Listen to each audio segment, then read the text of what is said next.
राहुल गांधी जी जिन रास्तों से गुजरे, रास्ते छोटे पड़ गए, जगह कम पड़ गई।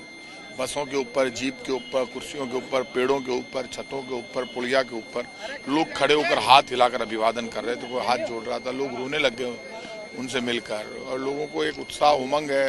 एक नौजवान है जो देश में निकला है केंद्र सरकार के जुल्म के खिलाफ। लोगों को लगता है ये राहुल गांधी सड़क पर नहीं चल रहा, हमारी समस्याओं के समाधान की आंधी चल रही है, जो समस्याओं का समाधान करेगा। लोगों को एक उम्मीद की किरण नजर आती है राहुल गांधी में। और ये बात इससे साबित होती है कि आज उन्होंने जय सिया राम के लिए जो आगे बढ़कर कहा कि असली नारा जय सिया राम है। आप सीता मैया को राम जी से अलग नहीं कर सकते। हम खुद कछावा वंश के क्षत्रिय भगवान राम के वंशज हैं। हम इस बात को अच्छी तरह से जानते हैं कि राम की परंपराएं क्या है। भगवान राम तो पूरे ब्रह्मांड के मालिक हैं, जीव जंतु पशु पक्षी सबके। भगवान राम के लिए महात्मा गांधी गाते थे, वैष्णव जन तो तेने रहिए पीर पराई जाने रे, ईश्वर अल्लाह तेरो नाम, सबको सन्मति दे भगवान, चाहे गीता चाहे कुरान, सब में बसते राजा राम। तो भगवान राम का चरित्र बहुत बड़ा है। भगवान राम के चरित्र की जो परिभाषा, राम राज्य की परिभाषा जो राहुल जी ने दी, वो ही असली मेरे राम का चरित्र है।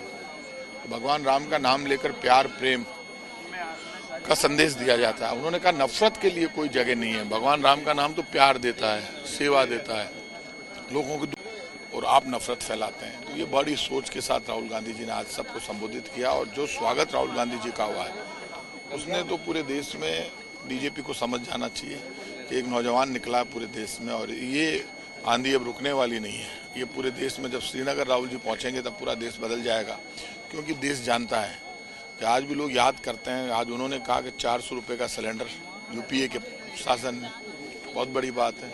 60 रुपये लीटर पेट्रोल कांग्रेस के शासन में, और आज 107 रुपये लीटर पेट्रोल। तो आप पेट्रोल डीजल महंगा कर दिया, आटे दाल चावल पर टैक्स लगा दिया केंद्र की बीजेपी की सरकार ने। तो आप जो बीजेपी की सरकार जो पाप कर रही है, उस पाप का हिसाब तो बीजेपी को देना पड़ेगा। देश खड़ा हो गया राहुल गांधी के साथ। राजस्थान में भी ये बदलाव की यात्रा होगी, राजस्थान में रिपीट कर पाएंगे सरकार 2023? 100% सरकार रिपीट करेगी। आप देखो लोगों का जन सैलाब, ये राजस्थान सरकार के प्रति प्रेम है।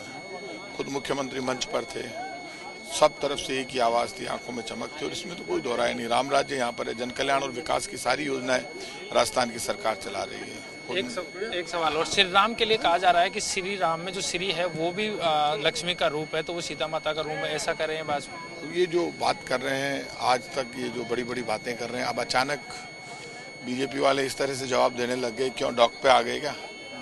राम का पेटेंट करा लिया क्या? मैं भगवान राम का वंशज हूँ, कछावा वंश का क्षत्रिय हूँ, मुझे भगवान राम के बारे में बीजेपी नहीं बताए। बीजेपी के मन में तो पाप है, घृणा है। भगवान राम के मन में प्यार है, भाईचारा है। भगवान राम दुनिया को आगे बढ़ाते हैं, दुनिया में प्यार और प्रेम देते हैं, दुनिया का दुख दर्द दूर करते हैं। भगवान राम को धर्म के नाम पर बांट सकते हो क्या भगवान को? भगवान जब पूरे ब्रह्मांड के मालिक है। बीजेपी एक धर्म के साथ खड़ा कर देती है। भगवान राम को तो पूरी दुनिया मानती है। आज गीता में कहीं भी आपको लगता है कोई धर्म का नाम है? गीता जीवन जीने का एक संस्कार है। गीता धर्म की परिभाषा है। गीता से पूरी दुनिया ज्ञान का रास्ता प्राप्त करती है। आज बीजेपी डॉक पर आ गई, इसलिए बीजेपी इस तरह की बात कर रही है। आखिरी सवाल, क्या राजस्थान में भी बदलाव हो पाएगा राहुल गांधी की यात्रा के बाद में, जो लगातार खींचतान